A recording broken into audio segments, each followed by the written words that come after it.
Howdy folks, and welcome to NPA 3 blogs. So today we're going to talk about what is expected on this assignment.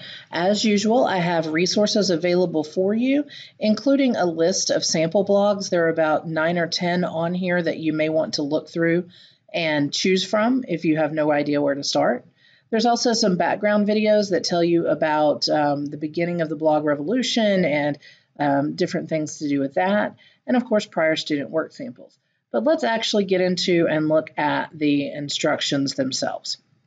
So you're going to go through all of the information here in this tab, and you're going to find a blog that interests you and has current consistent entries. It does not have to be one from my list in the samples. It can be any blog that exists that you like, but don't find a dead one. If it's had no posts since 2018, it's not a good idea. Look over the blog, note its styling, note its formatting, and then I want you to imagine that you're the author of that blog or that you are a guest writer and you've been hired to write at least 3 different posts for that blog. So you're going to complete those with images and formatting just like you want it to appear on the web page. You don't actually need to post to a blog anywhere. Please don't feel like you have to go and actually start a blog somewhere or get permission to write for someone else. You're just going to create it in a word processing document to make it look like it would if it were online.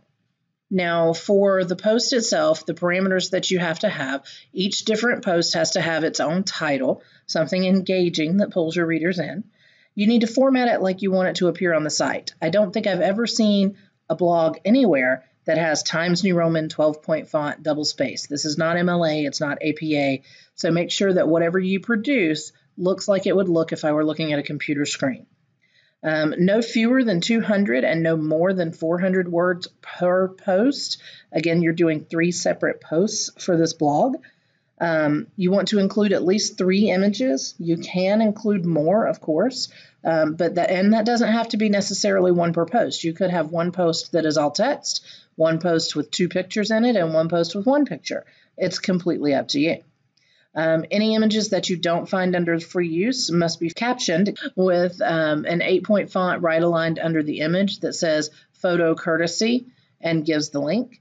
Or if it's your own original image, it would be photo courtesy and your first and last name. Do consider the audience of this blog and write in an appropriate level of difficulty. If you're doing something for, the sciences, that may be written at a different level than if you're doing something for children. So just pay attention to that and write at an appropriate level. And then each post should be on its own page following a page break. So there'll be at least 3 pages in this assignment, and they should each look like it would on the blog itself online. This does not have to be researched. It doesn't have to have any sources other than the photo attribution. But if you want to pull in research, you're welcome to do so. Just be sure that you provide citations if you do.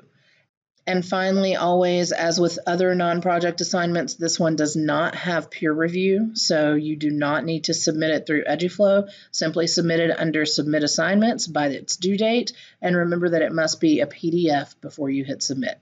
As always, if you have any questions, let me know, and I will answer as quickly as I can.